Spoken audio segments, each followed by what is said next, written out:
First off, adoption of the agenda. Any additions or deletions?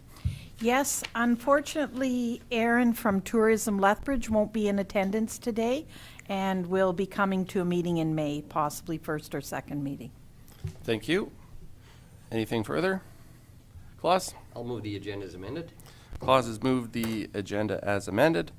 Any discussion? Not, I'll call a question. Those in favor? Opposed? Carried. Adoption of the minutes. You've been provided the minutes from the April 7th, 2022 council meeting. Any errors or omissions? Mark? Move the adoption of the minutes of the April 7th, 2022 council meeting. Thank you, Mark. Any discussion? Seeing none, call the question. Those in favor? Opposed? Carried. And we do have a 10 o'clock delegation, KPMG, which is tied to item G1.1. So we will move down and start our morning at item G1.2, the Shaughnessy Community Association funding request. Morning, Jen. Morning. Whoops. Whoop. Thank you, Council. The following report is a summary from the last two meetings, the first being on March 10th, or sorry, the last one being, first one being March 10th, the last one being April 7th, pardon me, with regards to the Shaughnessy Community Association making a request for some funding support for their boiler replacement. The total cost of the boiler and asbestos removal is around $92,577. As you know, the association was here at the last meeting and gave council some information with regards to what funding they have more or less secured, what's required, I guess sort of how emergent this replacement is. So if you were to go to the background information section of the report, after speaking with Helen Rubin from the association following the last meeting, I provided a bit of a breakdown there because I know there was some, just for some clarity around the funding. So with the estimated boiler replacement cost being $92,577, the association, pending the scope of change approval from the gymnasium work they were going to have done to the boiler being replaced, was $26,768. I don't think they'll have much issue with that, transferring those funds, but so we've put it down that way. The association itself has to match, which they have done in the amount of $24,750, and then the balance is in-kind contributions that they'll do any work that they can do themselves to contribute towards that. They've also applied for the Community Foundation of Lethbridge and Southern Alberta grant, so that is a May 15th approval date, so that's pending as well for $15,000. And then again, the association has to have $15,000 of their own to match, which leaves an unfunded portion of just over $11,000 for the association. That, of course, would increase by another $15,000 if the Community Foundation grant is not approved on May 15th. So I guess worst case scenario at this point is the $26,060 that the association require, and if they got all of the grant funding, it would be just over $11,000. So I hope that that layout is a little bit clearer of a visual for council.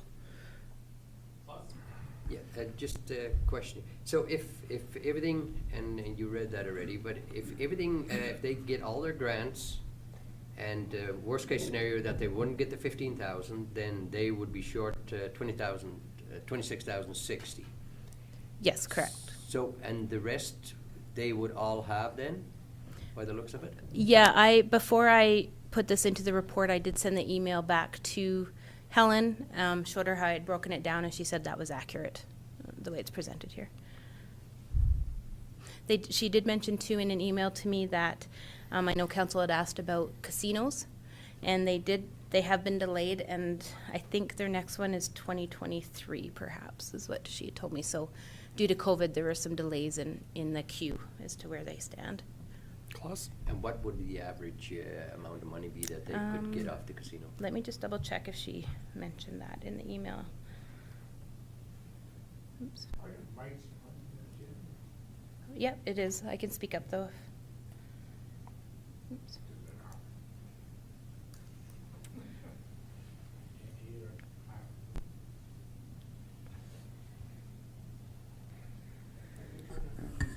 Sorry, she said that they've been pushed back to the first quarter of 2024, and she did not give an amount in the email. John? Thank you, Mr. Chair. Just in regards to, I know that we have a few options here that have been laid out in terms of what we can do, one of them being a loan. At the 11,000, if they're, is that something that they would need to qualify for matching? And if so, if we offered them a loan, would that be something that they could use as matching funds? Just, Councillor Kurbis, just so I understand the question correctly, are you saying if they don't get the Community Foundation grant and they needed that extra 15,000, or are you? No, I'm wondering about the 11,000. That's basically, they don't need that for any matching funds for any other grants then? That's just. No, that's just the balance that's unfunded. Okay. Yeah.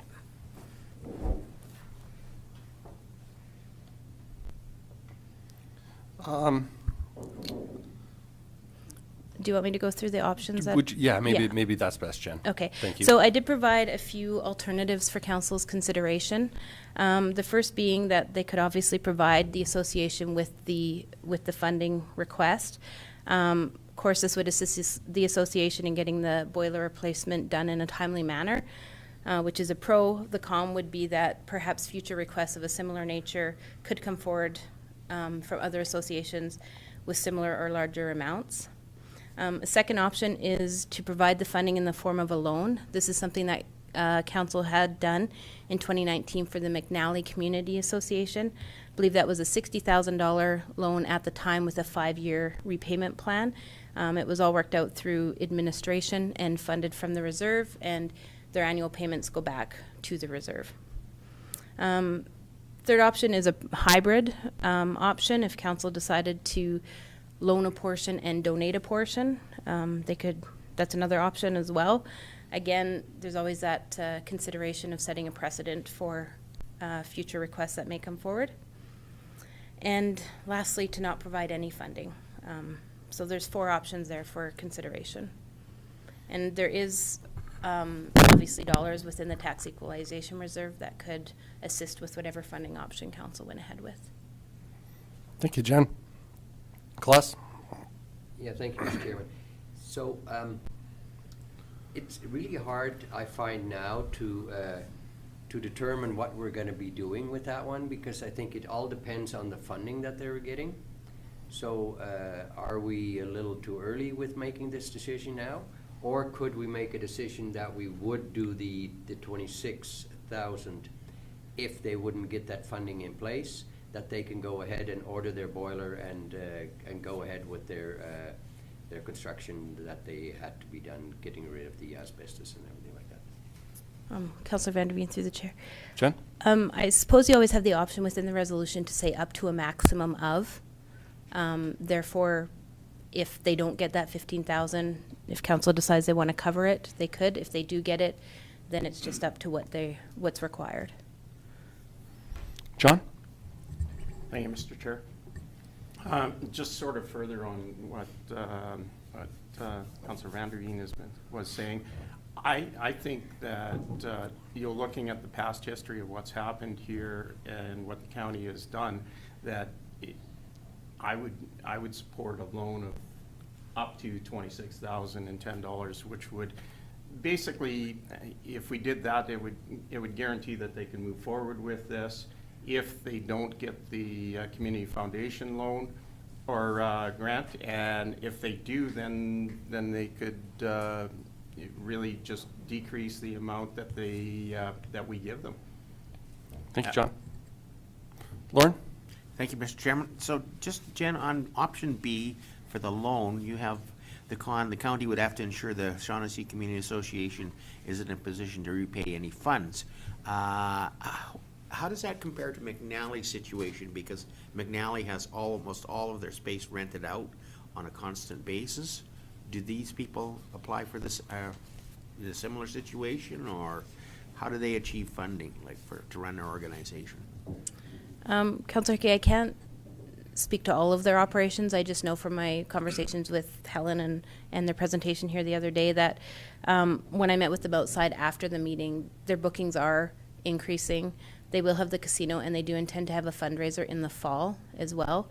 I know that they kind of mentioned in the meeting there that, you know, if it was a loan option, that they would, you know, hope to work that out as far as payments go with the county to ensure that they were still able to fulfill their operational commitments, as well as pay us as in the county back. Thanks, Jen. Maybe if I can just interject for a sec. One thought that did occur to me, we do, as the county, we do provide funding to these community associations, $10,000 per year. So that does go to these. My thought was potentially, would council entertain the idea of advancing these funds?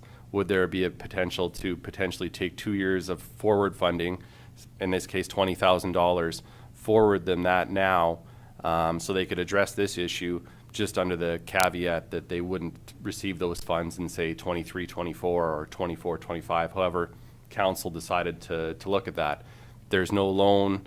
They wouldn't have any interest charges or anything to that extent, and it's money that they would be receiving anyways. I do realize that if they are budgeting those dollars for operations, that could potentially add some complications, but that is something that I think the reserve fund where these dollars come from could support that, and it was just an idea I had for maybe council to consider. Sorry, and maybe Jen's going to say it's a terrible idea, so Jen? No, Mr. Chair, I was just going to add that those funds are actually tax revenue. Okay. They come through tax revenue. So if you wanted to front them, then I would suggest we do take it from the reserve and then in future years account for that to pay the reserve back. Thank you. You're welcome. John? Thank you, Mr. Chair. In terms of the McNally situation, there was a loan of up to $60,000. How is that working out? Are they in a position? Are they on track with payments, or, you know, is that did it work? Because if we've done it in the past and it doesn't work, then we probably shouldn't be entertaining repeating that situation. Council did have to pass a resolution to give them an extension for 1 year when COVID hit, but they have paid. I haven't had any issue with them, and I have talked to them on a few occasions with regards to the payments. Yeah, thank you, Mr. Chairman. I think I would like, your chairman's idea was it's a good idea, but I think that they really need that kind of money for operating, because they have an old building and there's always something going on that they need. So I'm afraid that you know, that they're going to be running short in different areas if we're going to use that for the furnace part. So I would more support the 26,000 for a loan, and see what their reaction is to that one, rather than talking about the tax equalization, the 10,000 that they get. Thank you, Klaus. Any further discussion or any direction, or I guess any questions further to Jen, or any direction from council at this point? Then, Klaus? can I move? Yeah, Klaus. Then I'll move that we go ahead with the loan of, what was it again, $26,060, and see what their reaction is to that one. Up to? Yeah, up to, yeah. Okay. Okay, thank you. Councillor Van der Veen has moved that the county enter into agreement with the Shaughnessy Community Association to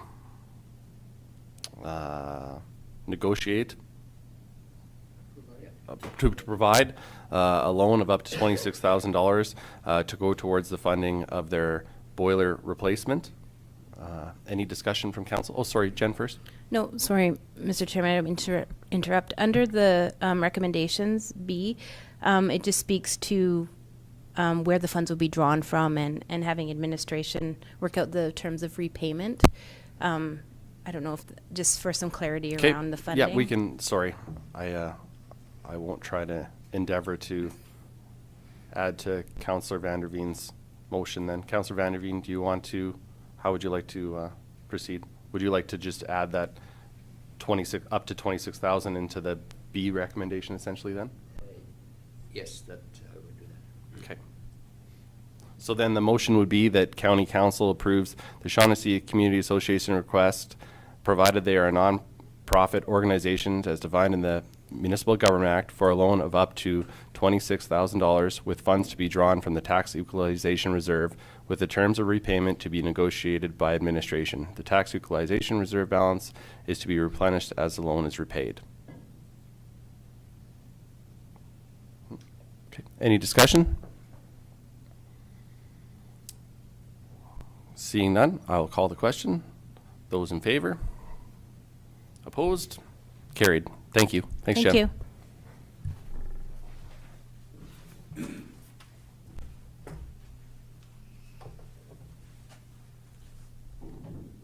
down, we still have some facts to get started. G2 infrastructure, G2.1, the Mountain Meadows, slope failure, remediation request for the budgeting. Good morning, Devin. Good morning, Mr. Chairman. Thank you, Council. So the Mountain Meadows Slope Remediation Project is tentatively scheduled to commence in May. This spring, we did go out and review the site and found that the extent of the slope failure has enlarged a bit.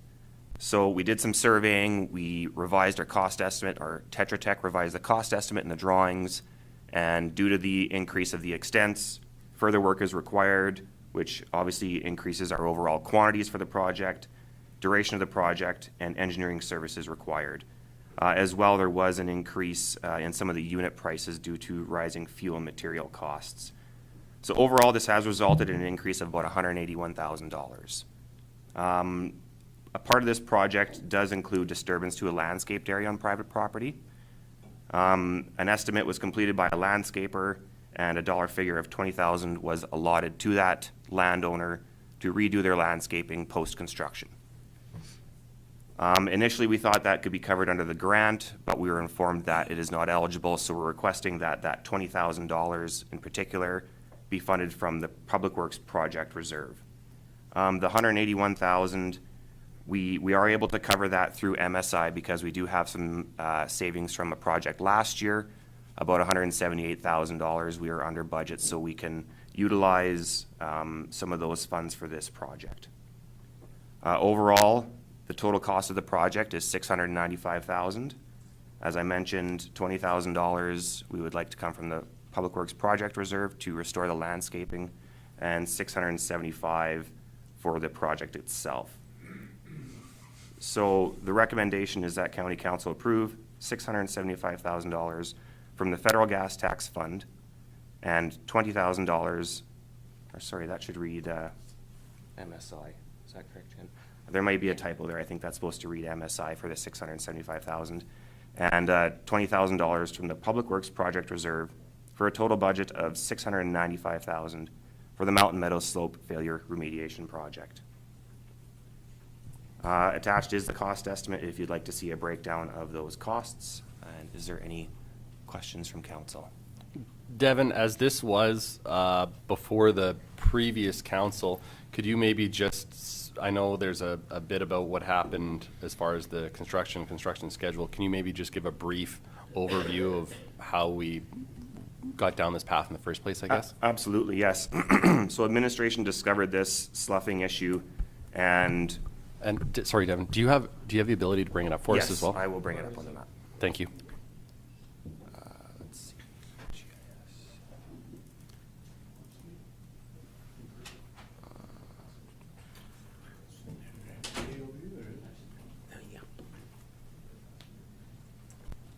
So while this is loading, I'll give you a bit of a background on the project itself.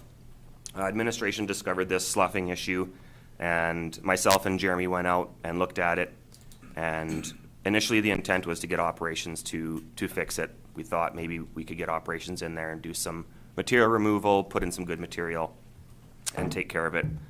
We got Tetra Tech involved, as they are a local geotechnical firm, and they did the geotechnical analysis for the subdivision in the area, so they are familiar with it. And the further we got into it, the more we realized this is not a project that we could do internally.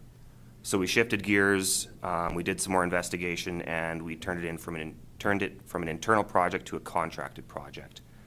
Last year, we did a bunch of engineering, got all the drawings ready, got the tender ready, and for this particular one, we did a Rfpq, which is a request for pre-qualification.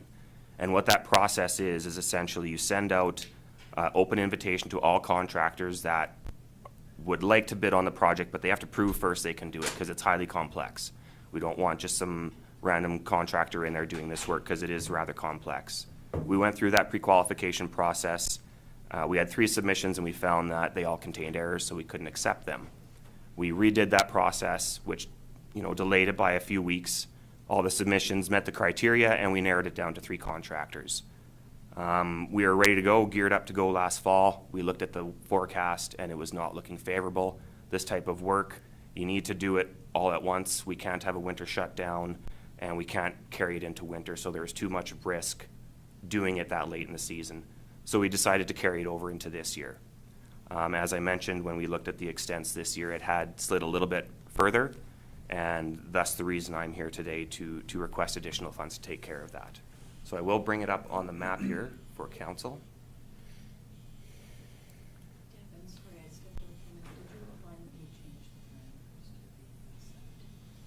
Oh, for the setback? Oh, I didn't. Sorry, thank you for mentioning that. One thing with this subdivision, and I'll just zoom in here and show you. This is an older subdivision, and at the time, there was a setback line established from the coulee like we do require for all of our subdivisions. However, at the time, they allowed for that setback line to be within the property line. We stopped doing that, and now that setback line is the property line. So this is the failure itself. This is the house being impacted, and that setback line is about right here, if you can see where my hand is. So not ideal. Our subdivisions, and we've been practicing this for quite a while, that setback line is now the property line. So we don't have this issue anymore, hopefully. But anyway, this is the sloughed area itself. This photo is a little bit dated. This scarp right here has extended into this gravel area. So it is slowly moving forward towards the house. There's been no impact to the structure of the house yet that we believe, so we don't have a concern there, but we do want to get in there immediately and fix this pending council's approval today. We will be sending this out for tender hopefully by tomorrow and getting a contractor on board. Thank you, Devin. Mark, and then Lauren, please, and then John. Thank you, Mr. Chairman. Are there 2 questions? One, are there any other areas in the subdivision that we have sloughing issues? And is that because of, is that a watering issues that's what's causing that sloughing? Or do you know, has that been identified what the cause of that sloughing is? The cause of the sloughing itself is unknown. The road, when it was constructed and prior to houses going in there was, we can see on old historical imagery, a small slough there before that subdivision did go in, but it is progressively getting worse. And the county did cut a road through here. We did get a Brownlee opinion on this last year with the previous council. The question is, are we liable? Is this our responsibility? And Brownlee came back and said, yes, because we cut a road through there, we disturbed that slope. So their opinion was that we are liable to take care of this. So that's the only spot right now? That we're aware of in this area, yes. Okay. Yeah.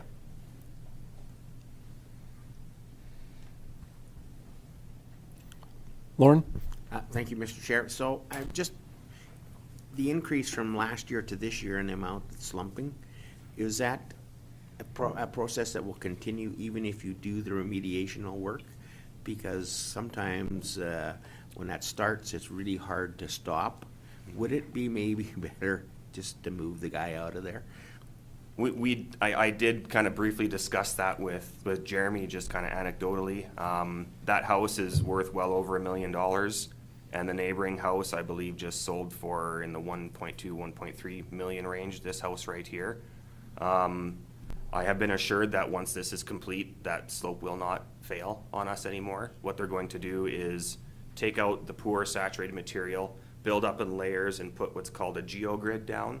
So it's like a fabric, kind of if you think of a landscape fabric almost, but it's got a lot of tensile strength, so they go with a layer of dirt and they put that geogrid on and keep going up in that fashion. And they're also putting like a French drain in as well. So any water that could percolate into the ground from that area will hit that French drain, go down to the ditch. So I'm confident in the design that it will solve the problem. And actually the homeowner there, the Hamiltons, because they are so impacted by this project, they got a third party to review Tetra Tech's design, and that third party review came back and said that the design is sufficient for fixing this issue. And, sorry. Just a question, Devin, too, and I understand the confidence, but I think earlier on, we didn't have the support of the engineer on the project and the sloughing. You know what I'm referring to? Do we now, if they're going to do this work at this cost, have assurances from them that they will be responsible if it fails? Oh, I see, with the design Yeah. itself. When an engineer signs and stamps the drawing, they're putting their assurance on it that it'll perform as per the intent of the design. If it were to fail in the future, which I'm confident it wouldn't, but you never know, we could then go back to them possibly in a legal manner and proceed in that fashion. Okay. Just keeping time in mind, could we just have a motion to lay this on the table for now? And as Phil is here, our auditor is here. Thank you, Klaus. We'll just lay this on the table for now, and thank you, Devin, and we'll get back to this after.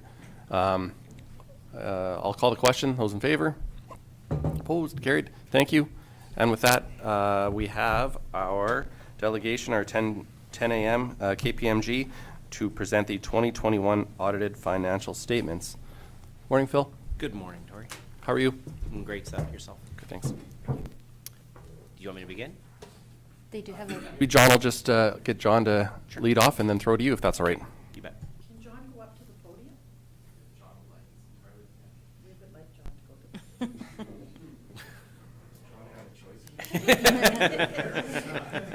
Then we just know that you're presenting, that's why. I think we want John up there. John can move to the podium.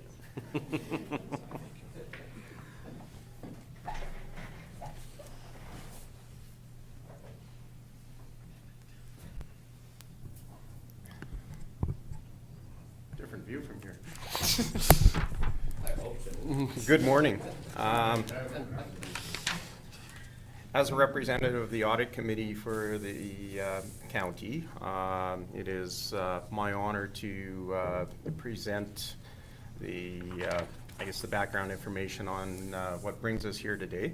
So, County Auditors, KPMG LLP, they've audited and prepared the financial statements and provided an unqualified opinion. The statements meet the requirements of Section 276 of the Municipal Government Act and are consistent with the Canadian General Accepted Accounting Principles as recommended by the Public Sector Accounting Board of the Canadian Institute of Chartered Accountants. And on that, I will pass it over. For sure. So thank you for having me here today. My name is Phil McFarland. I'm a senior manager with KPMG. We're just going to try and get it Sure. up on the screen there. Sorry. You bet, of course, Jeff. Go ahead. Let me just move it. Go ahead, Phil. I'll just- Okay, for sure. So we're here today to present a draft copy of the financial statements. They are draft because they are subject to your approval today. We've met with the audit committee as well as management, gone through the draft financial statements, answered their questions. That brings us to the motion today that puts it before the floor.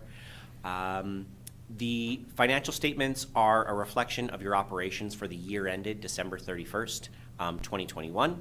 And they contain the statement of financial position, statement of operations, other schedules, and related note disclosures. So we conduct our audit in accordance with the Canadian auditing standards. So that's essentially a framework that outlays like our requirements as your auditors to make sure that we're independent of county operations, senior management, and council, as well as requiring the type of work that we do in order to come to a conclusion to be able to issue our audit opinion. So if we just scroll down for a second. Just keep, yeah, right there. Oh, go back up. I'll let you Perfect. drive. Yeah, sure. I can drive. Sure. Thanks. So this is our independent auditors report. Again, it just essentially outlines our responsibilities as your auditors, outlines your responsibilities as the organization, taking responsibility for those financial statements. But essentially, it really discusses our opinion. So subject to your approval today, we are able to issue what we would call a clear or unmodified opinion, essentially meaning that the financial statements are free from material misstatement, meaning that we didn't find anything in your financial statements through our audit that would cause us to believe that the financial statements are misleading or misrepresentation of the organization in any way, so that this information is reliable and accurate and can be used by yourselves, your funders, your constituents, those sorts of things. And so subject to your approval, these financial statements are reliable and you can use them essentially. Did you want me to go through the financial statements at a high level? Yeah? Okay, perfect. So just looking at the financial statements at a high level of the organization, the first statement that we have is the statement of financial position. This is a reflection of the assets and liabilities of the organization at December 31st. You can see here that we have total financial assets. So those are things like cash or things that will be converted to cash in the next 12 months, $44.9 million, just down from the previous, or up from the previous year of 40.5. Again, the main difference here is just some additional investments that you're carrying this year. So some of the surplus that you had this year, you reinvested into your investments. Below that, we have your financial liabilities. Financial liabilities are essentially debts or things that will require cash to extinguish them in the next 12 months. So that is sitting at $23.5 million, just down from the previous year of 24.3. Again, the major balance that we're carrying there is long-term debt. And so as you pay that debt down, it largely comes down. That's one of the main decreases. Next, we have this net financial assets. So this is just a simple calculation of your financial assets less your financial liabilities. So if you were to liquidate everything and have to pay everything off, where would you end up at the end of the day? And you would end up at the positive of $21.4 million. Again, that is just a sign of the fiscal health of the organization. If that was ever in the reverse and you were in a net financial debt position, it would mean that you didn't have sufficient cash or those requirements to fulfill those obligations. Below, we have your non-financial assets. So your non-financial assets is largely what is considered tangible capital assets. So that's land, buildings, equipment, infrastructure, those sorts of things that you use to provide services to your residents. The carrying value of that is $122 million. Below that, there's a small amount in inventories as well as prepaids, but nothing significant. Then we have accumulated surplus of $145 million. I will break accumulated surplus down in a second just to give you an idea of what is in there. It's not all just cash available for future operations. Below this, we have the statement of operations. The statement of operations reflects the revenues for the organization, so where they came from and where they went to during the course of the year. So there's total revenues from operations of $26.4 million, just up slightly of the prior year of 25.2. So the largest balance of this is your tax roll that you're pulling, sales and user charges, and then as well as operating grants that you recognize during the year. Below that, we have your expenses by department, totaling $26.4 million. Again, very, very similar to your revenues to come to an operating deficit of just under $12,000 compared to the operating deficit of the prior year of $826,000.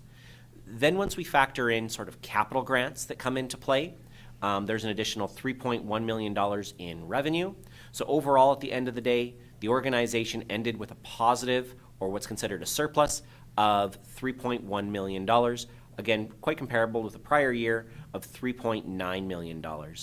Now, that adds, so that $3.1 million adds into our accumulated surplus, and I'll just go to the note disclosure on that, just to give you an idea of what is in your accumulated surplus, because it is often, lots of times, constituents will look at that and be confused and think that the organization is sitting on $140 million when it's really not. Oh, here we go.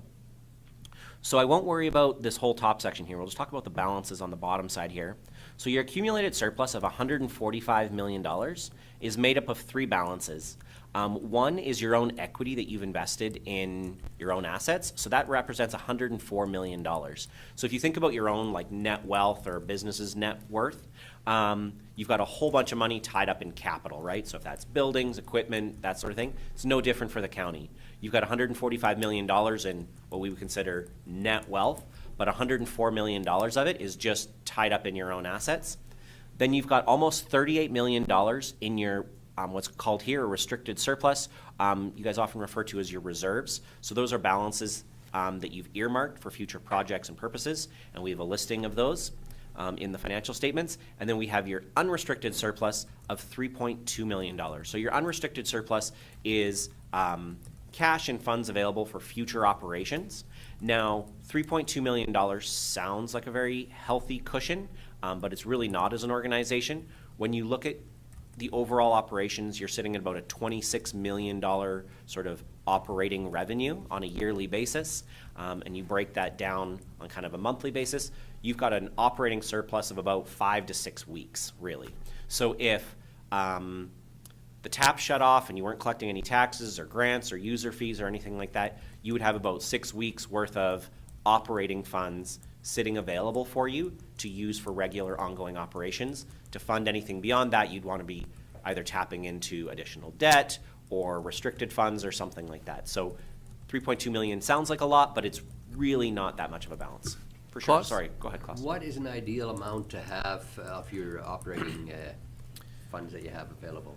So, from a municipal perspective, generally we say between like 3 to 7% is kind of like not a bad balance. You guys are kind of sitting right in that window, that target window of where we would expect. Again, there's no like necessary like line in the sand that says this is where you should sit. As far as a municipality, you sit quite consistent with some of your peer group within the province as far as like relatively intensive agriculture based, municipal districts. But again, everybody might have a little bit different opinion on that. But I can tell you what's fairly consistent is that between 3 and 7% is kind of where most organizations sit. And then the rest of that sits in your reserves, right? So funds that you've earmarked for future purposes. So to give you an idea of what those reserves are, here's a breakdown of the almost $38 million. Again, you can see that the vast majority of it is sitting in kind of like about 4 or 5 lines here. So you've got like commercial and industrial land, fleet equipment, utility future projects, debt reduction, like those sorts of things. So again, you guys have earmarked about $38 million for these other projects that you know are ongoing or coming up or money that you're setting aside. And that is day-to-day funds are sort of sitting right where we would kind of expect to see within our peer group. If there was anything as far as an outlier, we would bring that to your attention. But from a reserves perspective, you're sitting quite comfortably with the reserves that you're carrying. Some municipalities that have significant oil and gas in them have other dollars set aside, but then they've also incurred a lot more losses over the last few years with the changes in linear taxation and stuff.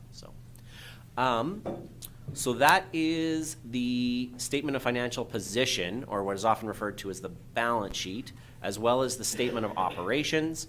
One other statement I did want to talk about is the statement of cash flows. Now, a statement of cash flows is a required statement under your reporting standards. And essentially what it does is it outlines sort of where cash went and where it came from during the course of the year. So this statement is really trying to normalize a number of transactions that happen in your financial statements that we would call non-cash. So things like that are the reflection of like amortization expense. So amortization expense is just the reflected use of your assets over their life. So if you've got a truck for $100,000 and it's got a 10-year life, you spend that $100,000 when you first buy it, but in your financial statements, we only take 1/10 or $10,000 expense every year to reflect the use of it over its life. This statement is really trying to normalize that to look at it just from a cash perspective. So from operations, you had positive cash flows of $9.5 million. So your general ongoing operations produce positive cashes of 9.5. Then of that $9.5 million, you took and invested in capital. So again, the major piece of that being your capital assets. So you invested in capital of $4 million. Then you also invested in your investments of $5 million. So we talked about your investments going up about that $5 million mark. And then there was a repayment of long-term debt of almost $800,000. So overall, last year you started with almost $12 million in cash. This year you ended up with 11.6, and that difference being that's $310,000. So you had positive cash flows from operations. You use that cash to purchase assets to provide services to your users. You would reinvest in yourself as far as topping up your investment balance, and then you paid down some debt. So overall, at the end of the day, there was a net cash drawdown of about $311,000. Again, kind of a high-level picture as far as where cash went for the year. Just as kind of a financial checkup, as an organization, if your cash flows are ever negative from operations, that's a bit of an indication that potentially things aren't sustainable. Obviously, you don't want to be having, so much cash that you don't know what to do with it. I don't know if that's a problem that municipal government will ever have, but you don't want to find yourselves there. But here as an organization, you're able to produce positive cash flows from operations, and then you're reinvesting that cash really into providing services. So again, the acquisition of assets and then the topping up of your investments. Now those investments are really sitting there to fund your reserves is really what those balances are. So as those reserve balances, you've earmarked those amounts, you're investing those funds to produce a return until those funds are utilized. And at which time when you guys do use those funds, you draw them out of investments, put them in cash, and then spend that money. So that's what's happening at your financial statement level. I did want to point out and say a thank you to management. So Anne and Jen and their team, we had the full cooperation of management during the course of our audit. All of the questions that we had asked were answered in a timely manner. We'd accessed all of the information that we needed, and we really appreciate their efforts. So thank you very much, ladies. Appreciate that. Yeah, just question on that, the cooperation of management, isn't that a normal way of going about it? Yes, it is. Okay, thank you. With that, I'm happy to take any questions. If there's any others. Any questions from council? I know when we met with Mark, he did highlight just a few things. One of them was the ongoing threat of cybersecurity and going forward. Obviously, that looms large. Could you maybe speak to that a little bit, Phil? Yeah, definitely. So what Tori's referring to is some of our observations during the course of the audit. We include in our audit findings report that's presented to the audit committee as well as management. One of those observations was the risk of cybersecurity. So it's an ever-prevalent risk that we're seeing within the for-profit, not-for-profit, as well as government sectors. We're seeing particularly small municipal clients continuing to get pressure from thieves and fraudsters as far as attempts that they're taking.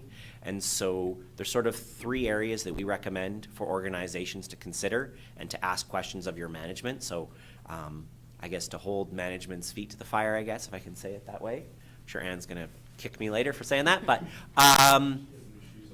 there you go, yeah. There you go. And so sort of like those kind of three main areas is one, assessing your either internal IT securities and staff or providers if they're external from that. So asking questions about, do they have the skills, education, experience in order to protect your organization, to understand the threats that are out there. 2 is a education component for yourselves as well as your organization, so your staff, to make sure that you're dealing with risks as they're coming up. So that's making sure that, people understand not to click emails that come to them, that they're not familiar with who they're from, to not have unauthorized devices on network. So if that's tablets or phones or laptops, things like that, those educational pieces are really important because that's kind of the first backdrop, making sure that the doors stay locked, if you will, to keep fraudsters and things like that out. And then thirdly is, as an organization, to consider sort of a disaster recovery plan.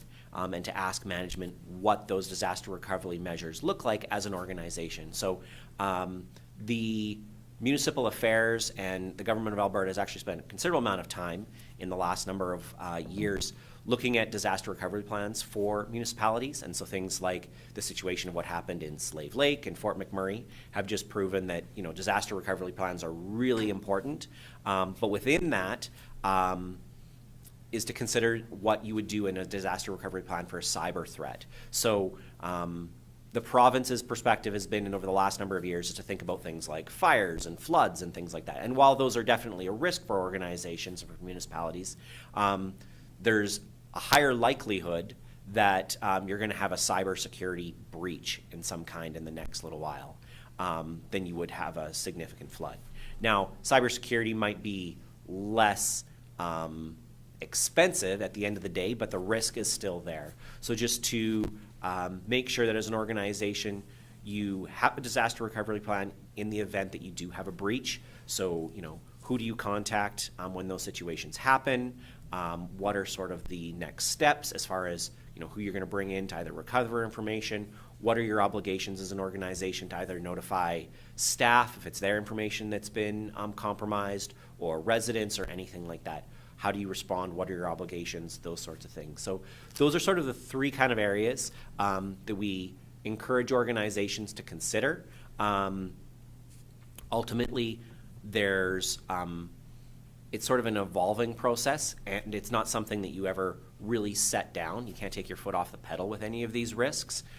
You want to make sure that as an organization, you're continually updating, monitoring, and making sure that all 3 of those pieces, so assessing your IT provider, education, and your disaster recovery plan, appropriately addresses the risks of the organization. So, Thank you, Phil. yeah. Any further questions from council? Okay, if not, we have a draft of the 2021 financial statements in front of us. John?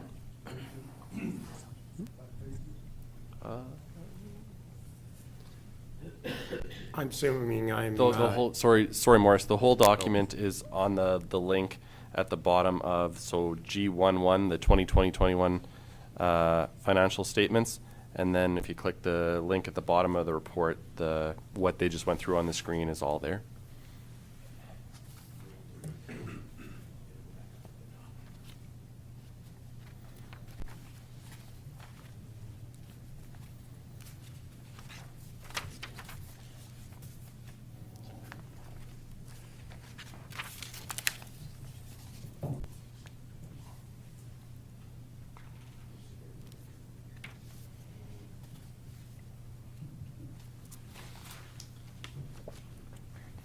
Sorry, John, you can proceed.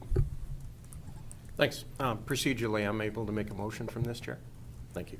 Okay, so I'd like to move that the council approve the audited financial statements for the fiscal year ending December 31st, 2021, as presented by KPMG LLP. Thank you, John. Any further discussion? John has moved. The council approve the audited financial statements for the fiscal year ended December 31st, 2021, as presented by KPMG LLP. Any further discussion? Seeing none, I'll call the question. Those in favor? Opposed? Carried. Thank you very much, Phil. Perfect. Thank you for your time, gentlemen. Thank you. Thank you.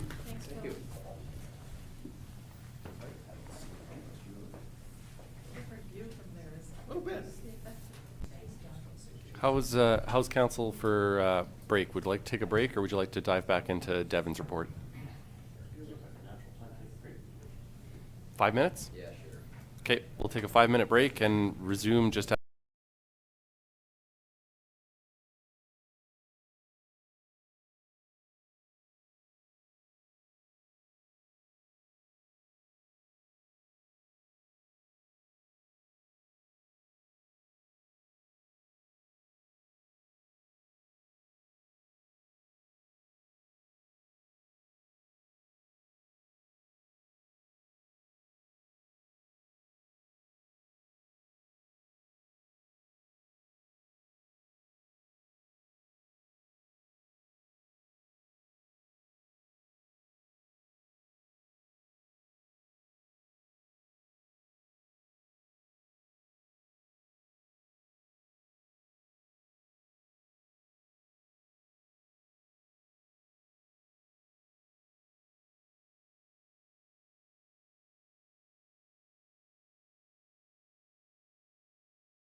All right, we'll call call the meeting back to order at 10:28. And if I could have a motion to lift item G 2.1 off the table. John? Thank you. Any discussion? Call the question. Those in favor? Opposed? Carried. Thank you. Devin, sorry to cut you off there. No problem. Thank you again, Mr. Chairman. Yeah, I think John did have a question. So John? Sure. I actually have two questions. One, do you have like a street level view of this slump? I could get some photos. I don't have street viewer necessarily, but Well, just to give everybody at council a better idea of the vertical change there, I've personally seen it, but, you know, it might give everybody a better understanding. In question 2 is the increased cost that we're looking at of 181,000. Do we know the breakdown of how much that is due to the increase in the scope or the expansion of the scope versus the inflationary costs? oh, I apologies. I don't have that broken down with inflationary versus, you know, increase in quantities itself. I think the inflationary cost at the end of the day was relatively minor compared to the extent of the project and the additional quantities required. Yeah. Claus? Am I correct when I said that we increased this project a certain amount of money before? I think it was around 400,000. We went to 5 something. That's correct, yeah. Initially, Tetra Tech did the design based on other reports in the area. This is kind of in that time frame when we thought we were gonna do it internally. We decided to go to a contractor, then we dug some test pits out there because there's a layer of high plastic clay, kind of like the gumbo clay around Coaldale. That's a high plastic clay, holds a lot of water. And they wanted to ensure that they were gonna be able to dig below that layer. It went down a little bit, it went down further than they thought, which spurred that initial request for an increase in budget.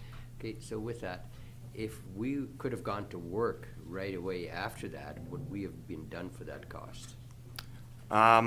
No, because they would have found that high plastic clay layer and we would have had a change order during construction. So it's a good thing they did the test pits because you're always gonna get better value knowing what you're getting into ahead of time than the contractors there. Hey, we hit this problem, now we're gonna hit you with an extra work order. I'll just pull up a photo here. So that's a drone photo of the slough. That was last summer.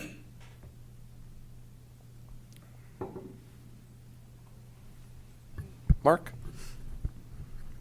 Is there any, or has there been any education or communication from the county to the residents around watering? I mean, it's a water slump issue, so given the drought conditions we've had, it's pretty obvious that the water's coming off the lawn. So is that an issue that we can work with, like kind of to mitigate our risk down the road? Because I know that's an ongoing issue in that area. I know people that live in that area and they've been telling that to me for 20 years, so. Right. And it's, that to me is, I mean, it looks that that's a big issue. So if the landowner's aware that that's what's causing the problem, does he think that this is just gonna go away when we put the new wall up and we're covered off and life is good, or? He actually pointed out to us, he does have drainage. It's rear to front drainage. They've designed their landscaping. They've actually got a berm across the back edge of the Okay. lot, and it directs the water actually to the street out here. So Okay. they saw that issue. They recognized it. Not the sloughing issue, but No, a no, slope no. there, and Okay. thought we better not put any water on there. So they actually proactively, without the county telling them to, Good. graded the lot from back to front. Okay, Yeah. perfect. Yeah, that's something I couldn't see from the photos. I just assumed it was going the other way, so. Ann? Would it be helpful, Devin, if we maybe did, some public education around drainage and watering? I certainly think it would be a valuable thing to do, maybe a little video or something like that regarding this type of situation and where you're directing your drainage, are you watering your lawn too much, all that kind of thing. I think that would be helpful, yeah. Thank you. Lauren? Thank you, Mr. Chair. So, looking at the picture, are you going to go over to the area that looks like it's falling down too? Like, how big is this area you're gonna fix? It's gonna start over here. It's gonna encompass this whole area, and they're gonna excavate back into here to put the layers of geogrid up and try and transition that slope out a little bit better. So it's gonna encompass this whole failure. We're not gonna leave this little bit right here and concentrate on the big one. It's the whole thing we're taking care of.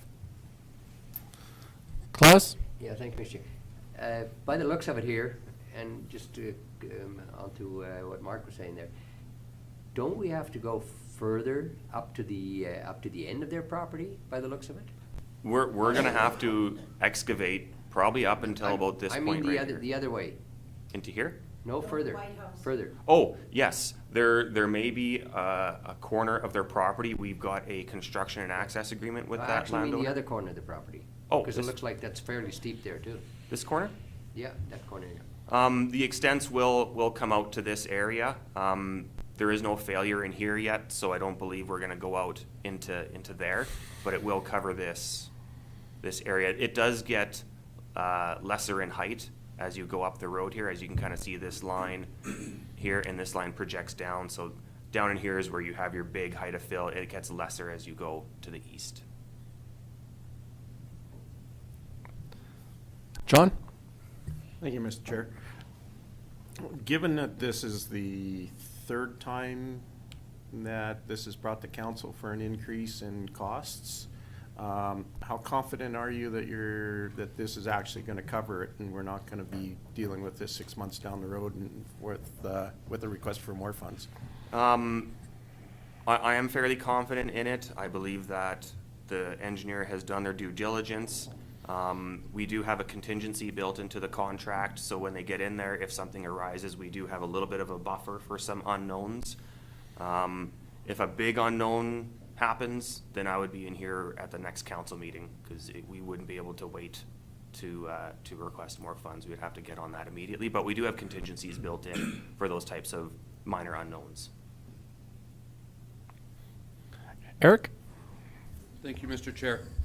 If we get this completed, all approved, goes through, works well, are we clear of any future liability up the road another 100 feet? Or down the road another 100 feet? Or is this only pertaining to what we touch, now we're good, until it's the next piece? So if I could just get some clarification, if a different part of the slope Yeah. fails further up the road or further down, or Just slightly up, slightly down, outside of what we touched. Right. We're back on the hook again, is that how that's looking? most likely, yes. Klaus? Yeah, and I think, well, I brought that forward last time, that I was very frustrated with the promises of the engineer and the contracts that we have with the engineers, that once they have approved it, that they're basically washing their hands off of everything, and that you know, they always find excuses that you know, they're not liable for anything like that. And I just find it really sad that you know, we cannot put any more responsibility on the engineers one way or the other. John? Thank you, Mr. Chair. If that hill continues to slough farther down, is it really, would there be anything that the county would have to do? Because it doesn't appear that it would be putting any of our ratepayers at risk of having any issues. Your risk would be obviously material sliding onto the road itself, creating a bit of a hazard. We don't know if this scarp is going to continue in this fashion. It doesn't look like it right now, but who knows what's going to happen if we leave it alone. Then there's another residence impacted there as well. So there are definitely a lot of risks associated if we do nothing. John? Thanks. Can you just zoom out, oh yeah, a little bit more? Sure.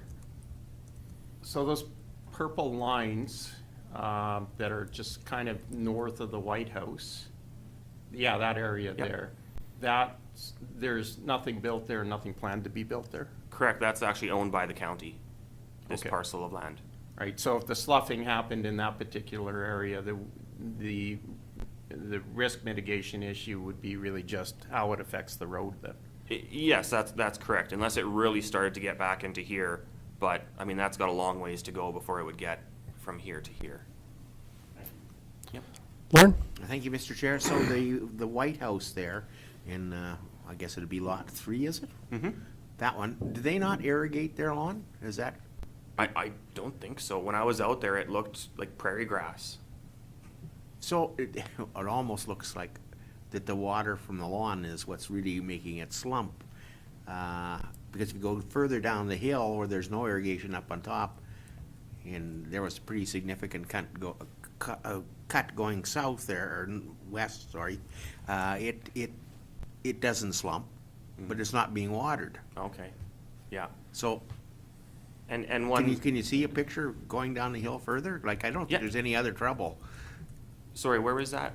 If you go down the hill to the river bottom, like, there's no other issues there, is there? I'm not sure exactly if there's other slumping issues. I just kind of have to pan around with the map Okay. here.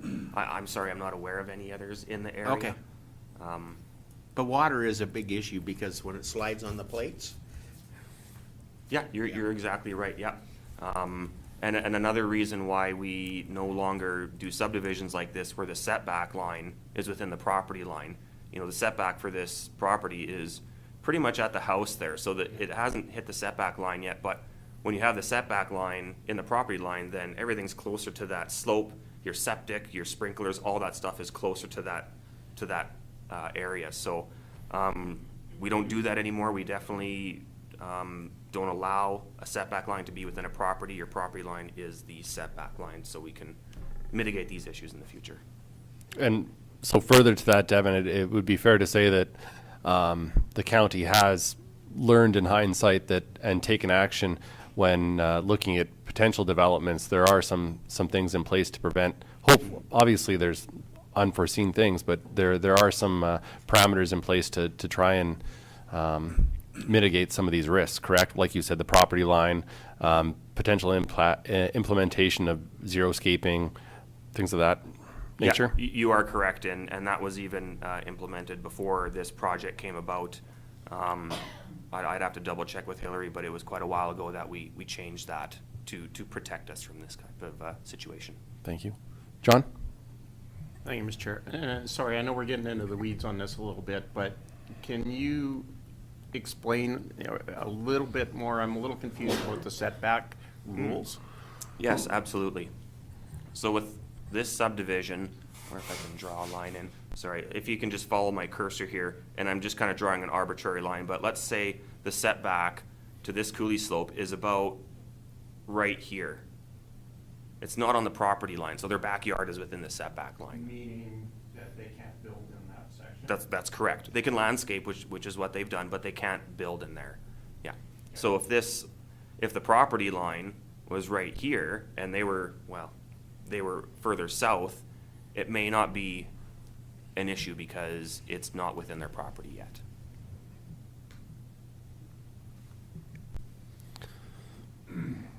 And the lot sizes have a bearing on this as well, because these do not meet the 2-acre minimum that we now have in place to account for a larger area to absorb that water, have a septic field placed properly, all those kind of things.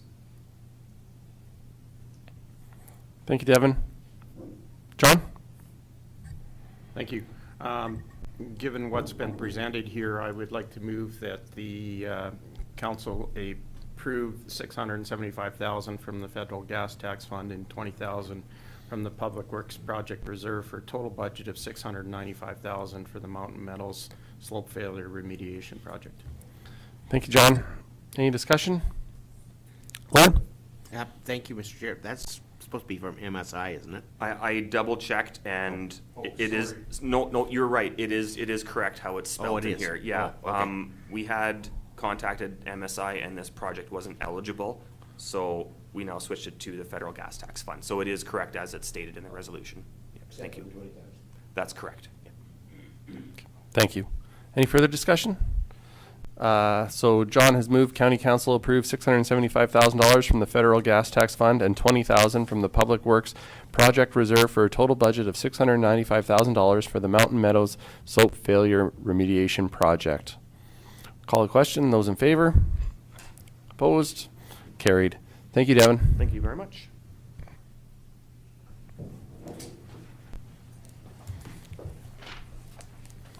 We can move now down to G 2.2, the Commercial and Industrial Municipal Tax Incentive Bylaw 22-008. Devin? Thank you, Mr. Chairman and Council. So administration has been reviewing various commercial industrial tax incentive policies in Alberta and came up with a draft bylaw for council to consider. And I'll just go through this little bit of a presentation that I put together that I believe you're a bit familiar with.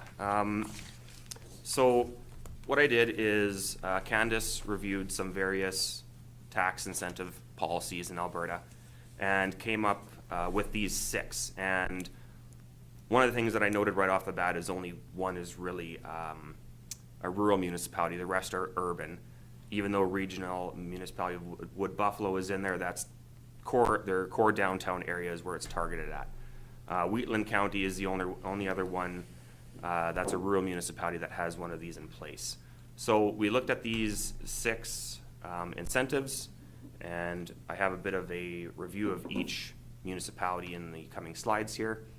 So the town of Viking, what they do is they have a minimum value of $50,000, and that minimum value is the pre-assessed value compared to the post-assessed value once the upgrades are complete.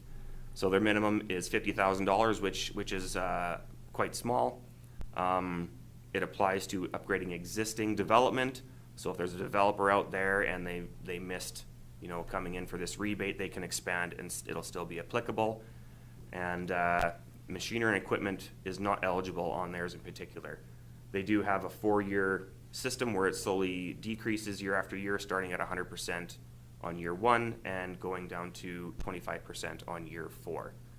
I have a bit of a note there on upgrading existing developments. They kind of have a different way of doing it than the others, but they are, I guess, 50% of the eligible works, $150,000, or the total property taxes over 4 years that would have been paid. So that's kind of what the town of Viking is doing with theirs. Next is the town of Okotoks. They have a minimum construction value of $2 million. Upgrading existing development is eligible, but it is non-transferable if they sell that property to a new owner.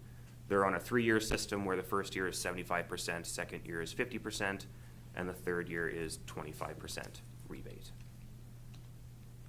Regional Municipality of Wood Buffalo, they do theirs for 5 years, and it's simply based on a formula of the assessed value of the development, which would be the pre versus post, like I mentioned before, times their urban non-residential tax rate, which equals their exemption. And upgrading existing developments is also eligible for their program. City of Lethbridge, their rebate is 25% of the increase in municipal taxes. They've got theirs tiered over 2, 3, and 5 years as well, depending on the value. So a 2-year rebate would be up to $20 million in plant or land improvements. A 3-year rebate, you'd have to spend between 20 and 50 million, and to get a 5-year rebate is above 50 million. They also apply this to upgrading existing developments, but they are specific when it has to be manufacturing or processing within an industrial zone property only. Wheatland County is a flat 40% rebate over 3 years, but the minimum investment is $10 million, so that's quite a bit higher than some others we've seen. And again, it does apply to upgrading existing development. City of Chestermere, 100% rebate, new construction only, and I've got the table there. So 1-year rebate would be commercial district only, 2-year rebate would be residential multi-unit apartment senior housing, and then we get into the industrial and business park. A 1-year rebate would be up to 5 million, 2-year 5 to 10, and 3-year would be above 10 million. And then I just put together a summary here just so it's easy to compare everything on one page. A little example that I did for us, let's say we had the minimum construction value at $1 million. It's applicable to existing development and for commercial industrial only. And if you apply this over 3 years, you can see in the bottom table, on a $5 million property, it would be about $35,000 in savings. Or you could go with a structure like this, similar to the city. 2 years is up to $1 million, 3 between 1 and 10, and 5 would be 10 million and over investment. And again, just how the math works out, 35,100 would be your rebate. So just a couple examples there that I provided. Klaus? Okay, these are the tax exemptions that are known. Are you aware of any other exemption that would go over and above what was done here? I am not aware of any. Okay. Like I mentioned, Candace did do extensive research and came back with these municipalities that currently have this implemented. It's as I mentioned before, there's not many rural ones, so it's hard to compare rural to rural. You compare rural to urban, it's kind of apples and oranges a bit. But like I said before, Wheatland was really the only rural one that we could find that had one in place. Thank you, Devin. Yeah, just one sec. So I guess maybe just to make perfectly clear to the public, the intention today is to bring this issue forward, this matter forward, potentially give first reading, which would give it standing and allow for public feedback. This is not, it is the intention of administration and council to proceed slowly with this and get some public feedback. And I think, Devin, you briefly touched on just background. I think the background information in this report is important. As neighboring municipalities have implemented familiar policies or bylaws, it could leave Lethbridge County at a competitive disadvantage. And by implementing an incentive program, it may attract new businesses that would have otherwise not considered Lethbridge County. So this is something that is on administration and council's radar, in that businesses that are potentially looking to come to Lethbridge County have inquired about this, and businesses that are have expressed intention of expanding within the county have also made it known that they would like to see some type of a incentive program. So just a little background on what brings us here today. Anne? Yep. Just to follow up on Reeve Campbell's comments too, we will be putting out a lot of public information in the next day or so to highlight the bylaw, what the bylaw would mean, so that the public can have an opportunity to give that feedback. Thank you. Thank you, Anne. Lauren, and then John? Thank you, Mr. Chair. So when you read through the other parts of the bylaw, is this being considered, they would have to know going into construction whether they're approved or not approved? But when I read section 5 here, I'm not sure I get that feeling. It's almost like you might go ahead, they may go ahead and build it, and then you would consider whether it would be applicable or not. I'm just not sure if I'm reading it correctly or not. Can I just speak to that? Anne? Yep. So what we did, Councillor Hickey, through you, Reeve Campbell, we did just put a draft bylaw in place. We realize that the draft bylaw needs a lot of tweaking and a lot of work, but in order to have first reading so the public could be aware of what we were looking at, the bylaw does need a lot of tweaking, but this was just a sample bylaw that we're using to get the first reading on the books, so to speak. Yep. John? Thank you, Mr. Chair. Devin, I wonder if you could pull up the examples of the tax savings. Sure. Okay. All right. So, and just to be abundantly clear, this would be the savings for the ratepayer if they were doing this.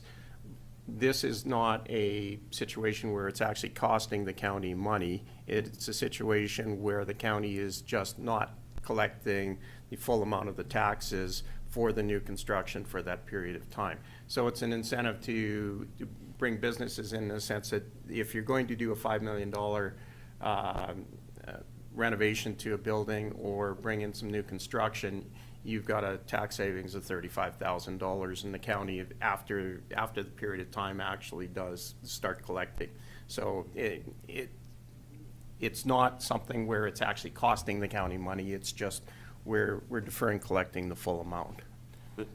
That's correct. The only place where I could foresee a cost is maintenance of the infrastructure due to increased traffic or something like that. That would be really the only additional, I guess, expense that we may incur.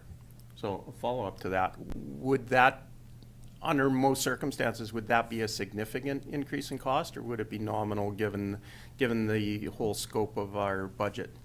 It probably wouldn't be significant unless it's a major road user, and that would be, let's say another Cavendish wanted to go up or something like that, and they're a huge road user, but I wouldn't foresee something that scale coming. So it'd probably be pretty negligible.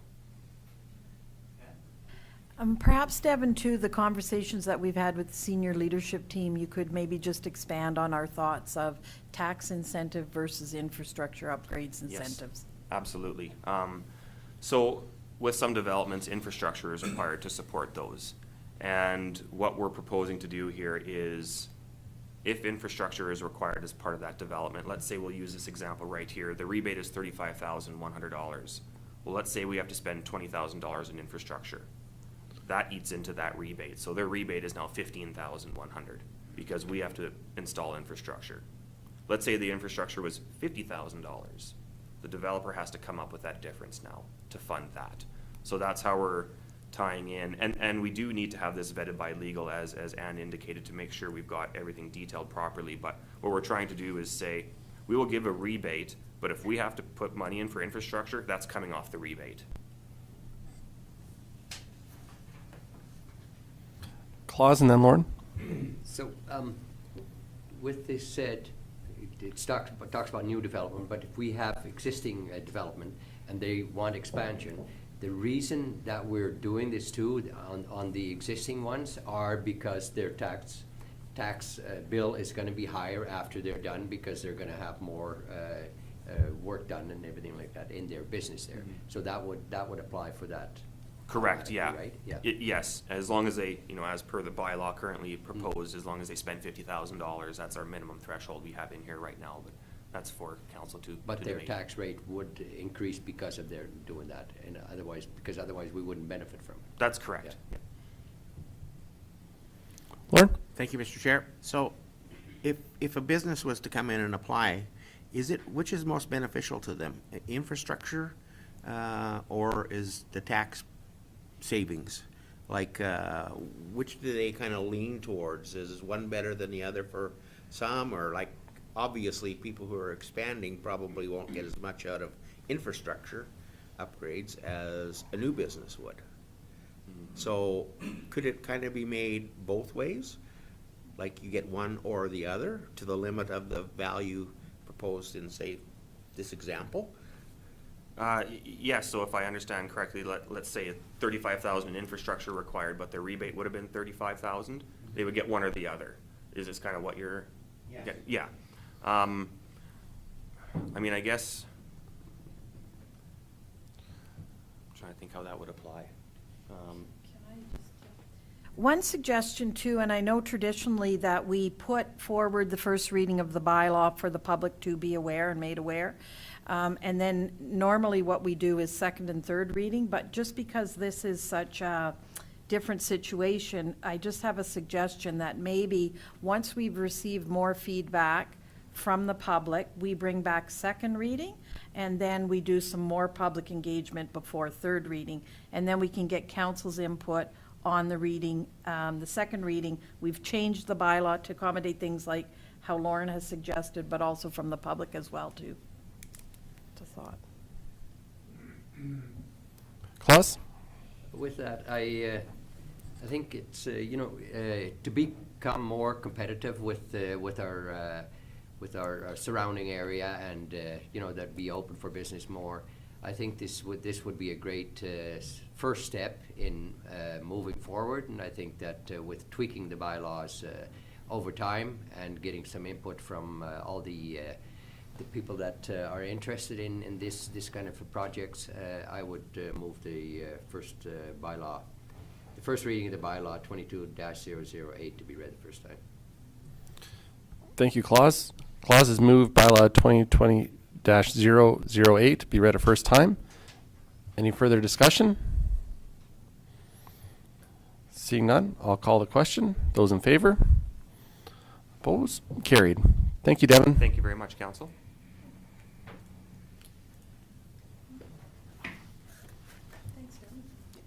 Moving down, item G3.1, Proclamation of International Economic Development Week, May 9th to 13th, 2022.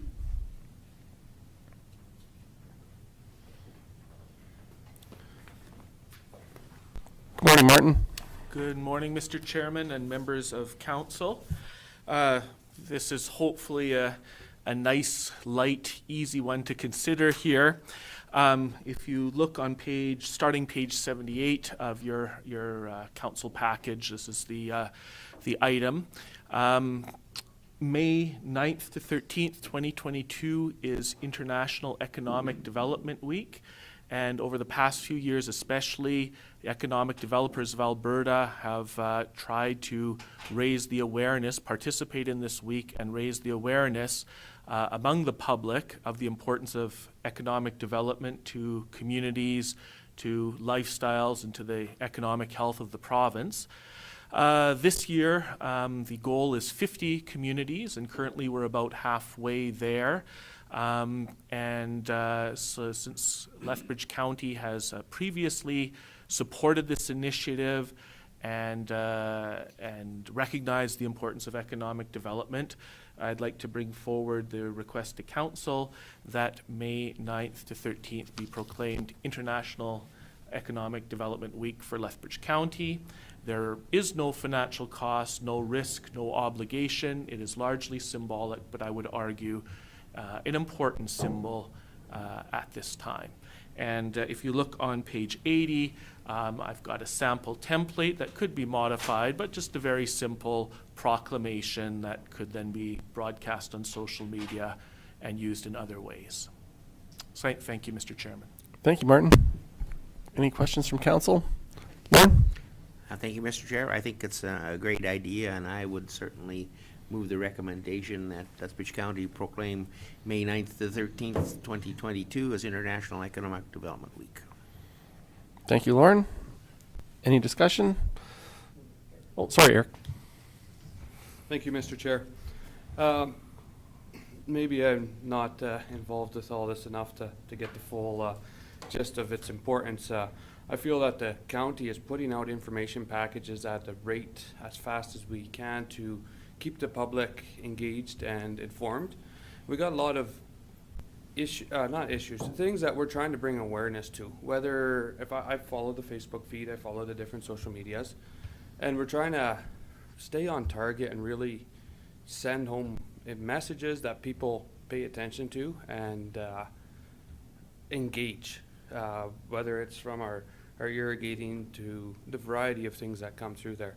And I actually feel that something like this is taken away from the direct connection that people like, hey, the county posted something, this is important, versus bringing awareness to an economic development week that economics seem to go on anyway. So thank you. Thank you, Eric. John? Thank you, Mr. Chair.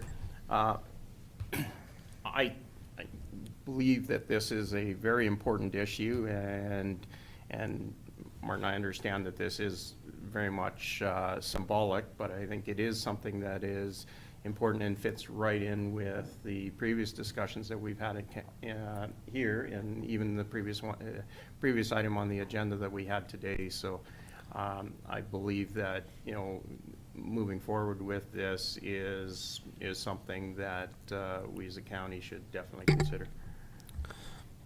Thank you, John. Any further discussion? So Lauren has moved that Lethbridge County proclaim May 9 to 13, 2022 as International Economic Development Week. I'll call a question. Those in favor? Opposed? Carried. Thank you, Martin. Thank you, Mr. Chairman, members of council. And I guess administratively we can figure out when to sign it. Thank you. Terrific. Thank you, Martin. Moving down now, item G 4.1, Strategic Plan 2022 to 2032. Anne? Good morning.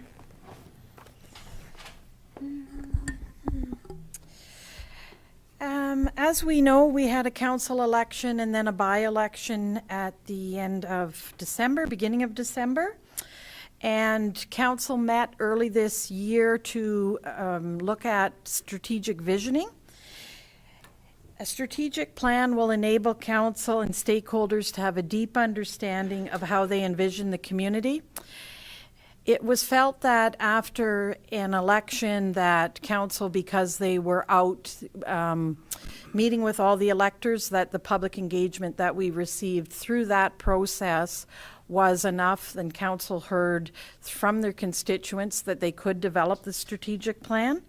Now, this following quote is from this strategic plan that was developed in February.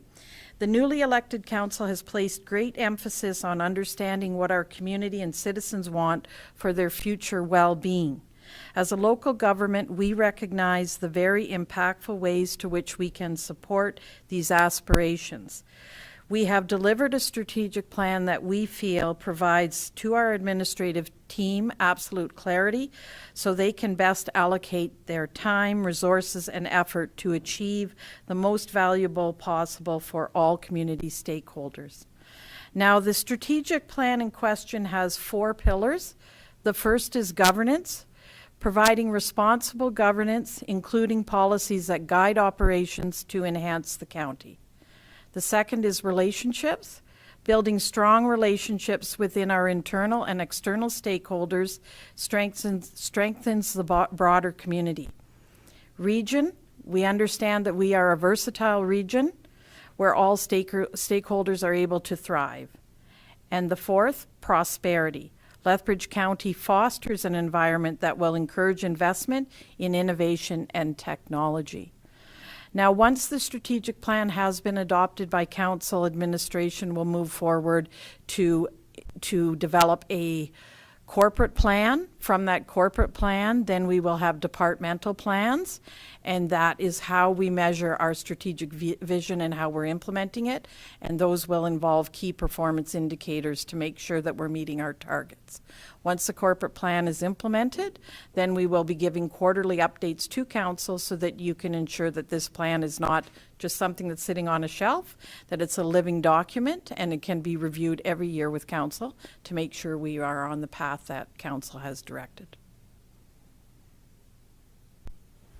Thank you, Anne.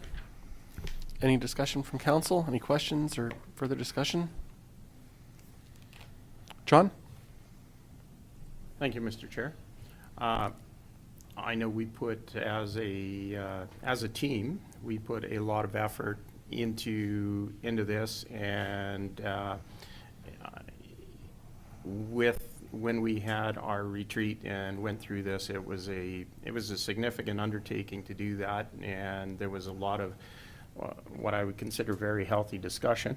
And I think that we've come up with a very comprehensive vision for administration to move forward with. And on that regard, I would like to move that the County Council adopt the 2022-2032 Lethbridge County Strategic Plan. Thank you, John. Any further discussion? Claus? Yeah, thank you, Mr. Chairman. The only question I got is, I am a favor of this, but my only question is to have such a lengthy 10-year plan in place, how are we subject to making changes while we move forward? Is there an opportunity to do that, or are we stuck in the rut with what we have discussed and what we have done?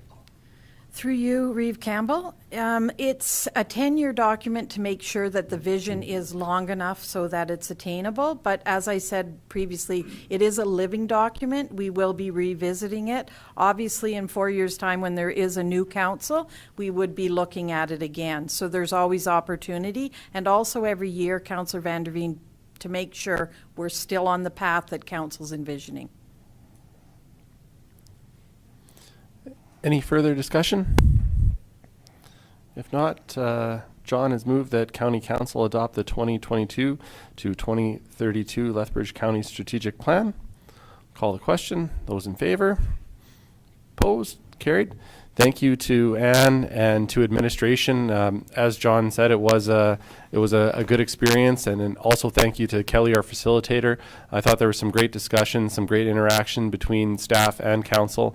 And I think sometimes it's hard to really lock down what some of the final vision and final goal is, but these are definitely markers for us to set our sights on and work towards. And I'm sure we'll be pushing out a lot of information and media on this in this short time here. We will, and actually in anticipation of approval today, we were ready to go. Reeve Campbell has done a video outlining the pillars on the strategic plan, and that will be out this afternoon. Fantastic. Thanks, Ann. Moving down now, correspondence.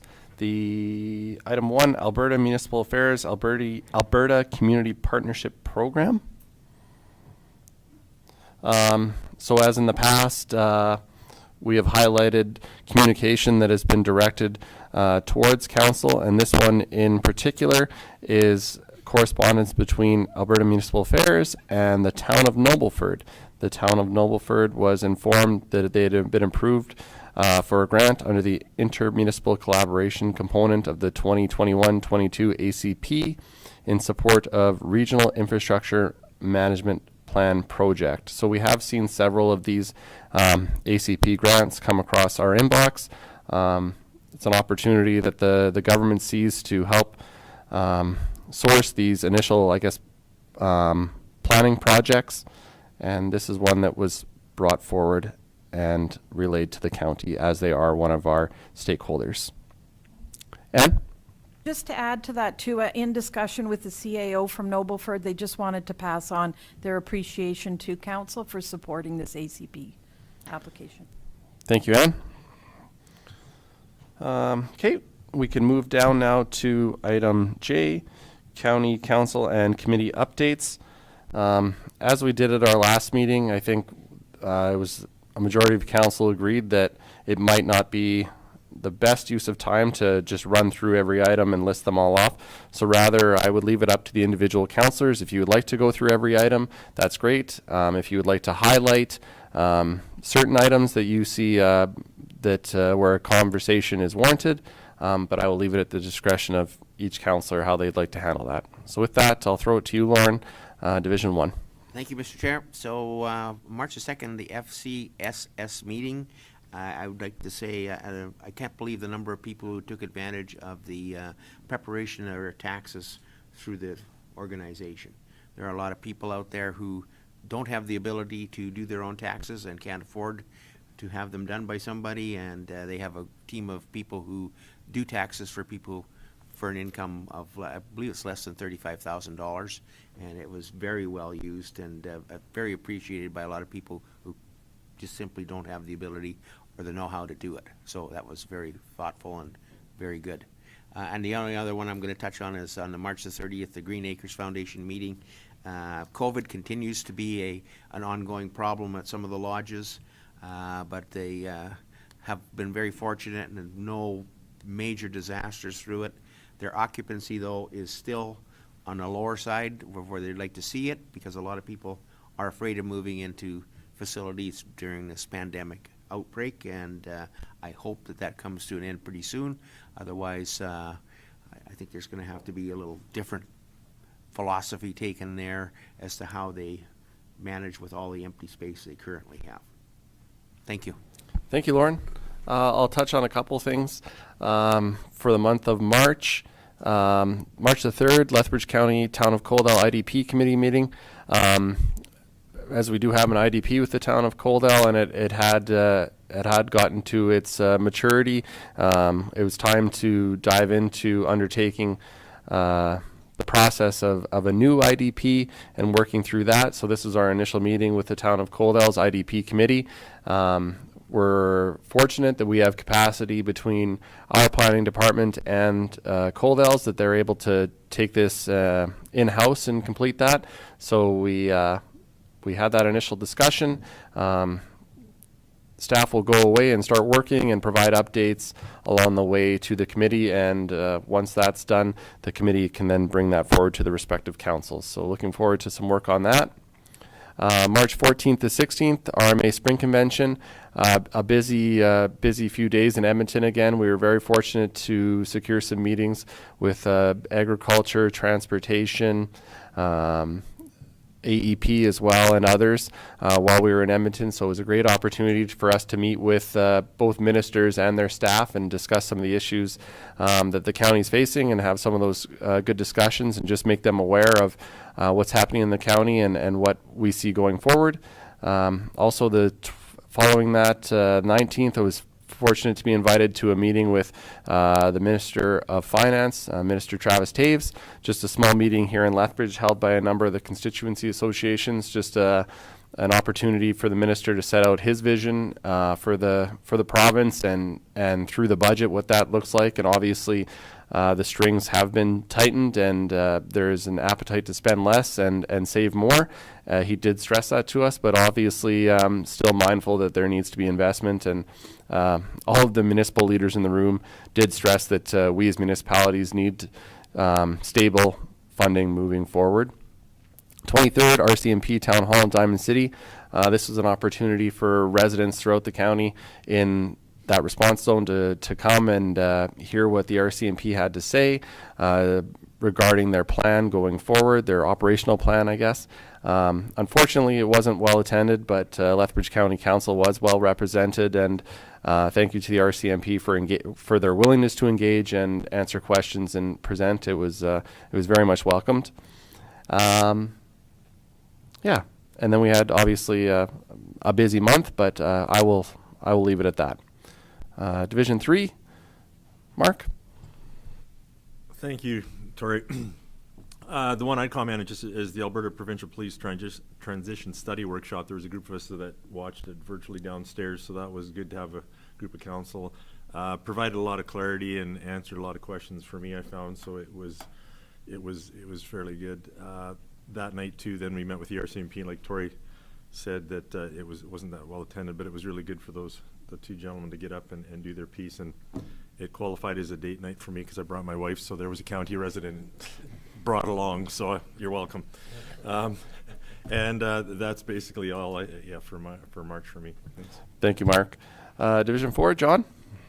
Thank you, Mr. Chair. I would just like to highlight on a couple of things. March 14th to 16th, the RMA Spring Convention. It was a very busy few days, and it was a good opportunity for us as councillors to get the ear of a number of the MLAs and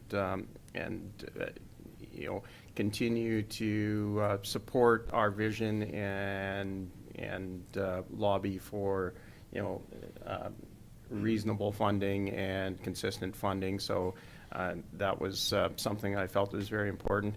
I normally would like to spend this time talking about positives, but on a slightly negative note, on March 23rd, the Rcmp Town Hall at Diamond City, it would have been nice to see a little bit more participation from our residents in the area, but and I'm wondering if for next year there's a way that we can maybe help bolster that, because what they do have to say is important for our ratepayers to hear, and it's important for them to give the Rcmp some feedback, and this is the opportunity that they can have a one-on-one with the higher ups, so that if there is something that they have a concern, this would have been an ideal time for them to voice that. So I wish that was much better attended, but as Reeve Campbell said, Lethbridge County was very well represented there anyway from the standpoint of the council. And that would be about it for me. Thank you, John. Division 5, Eric. Thank you, Mr. Chair. Also, same as a few others, the RMA Spring Convention, really enjoyed that. It was good to meet with other councils and other people in the industry. Enjoyed that. And then also on the March 30th, North County Water Co-op AGM, very well attended. Lots of questions, lots of discussion, what's happening, what's going forward. I did send a report out on what they said. And actually a fairly positive outlook on their what they can do going forward to get compliant. So, thank you. Thank you, Eric. Division 6, Claus. Yeah, thank you, Mr. Chairman. I'd like to highlight the Spring Convention. I think we had some good interaction with the other councillors from our area and from all of the province, and I think that a little compliment to our staff that they booked all the MLAs on time, that we could have have meetings with them, because we heard of a lot of them that couldn't have a meeting because I guess they booked too late, so I say kudos to our staff. And then we got the council orientation was very educational, and the amount of work that they do, that some of that I didn't realize that it was that much, but they sure cover a lot. SAWA board meeting, we all had, we sent all the information to you guys, so that should be straightforward. And then we had the March 30th, the Economic Development Summit in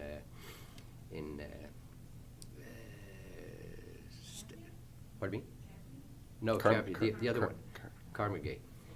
And we were there, and it was very, very good, very educational, and we had a speaker there, a doctor from Australia, and I think it was if I'm not mistaken, the father-in-law from Peter Castrello, and he had some examples of how the emergency services worked with Canada and Australia, and the difference between that. So we're pretty much in line with and having the same problems as they do there. So that was very, very good to hear, and they don't have their problem solved yet either. So I guess we're on the same line with that. Yeah. I did notice, Councillor Vanderveen, that Sherry Poole, who is the Executive Director for SAWA, has a new position in an economic development role. So do you know whether that'll be replaced, or is there any update? I'm not sure. I heard that too, but I haven't heard any details. Okay, thank you. That's good, Klaus. Yeah, thank you. Thanks, Klaus. Division 7, Morris? Yeah, thank you, Mr. Chairman. The highlights, for me, it was March the 9th, I went to the big growers, and I'm not an actual big grower anymore, but I'm still quite a bit involved. But I was representing the county down there, and that meeting that day, the growers were very optimistic. However, since that time, something happened, and whatever happened down there, that got resolved here a couple of days ago. Till a couple of days ago, the big growers couldn't get any seed because they were trying to get a union agreement in place with the employees of Atlantic Sugar, and they finally got it in place. And as a couple of days ago, they released the seed, sugar beet seed. And the RMA Spring Convention was great. The Rcmp Town Hall meeting, yes, I was very disappointed in that too, that there was no more people there than what was there. And if you talk to the people down there, every one of them I've been talking to anyways, they says, yes, let's keep the Rcmp, and it seems to be the cost is not the big factor, but the great thing what the Rcmp stands for, that is the big factor, I think. And the rest one, yeah, the Economic Development Summit, that was pretty good, yeah. Thank you. Thank you, Morris. Entertain a motion to accept these for information. John? John has moved to accept the Lethbridge County Council attendance update from March 2022 for information. Oh, sorry. Were you going to? Thank you. Any discussion? Call the question. Those in favor? Opposed? Carried? And if nothing further, Lauren? Motion to adjourn. Thank you. Thank you, Lauren. Thank you, staff, and thank you, council. Have a great rest of your day.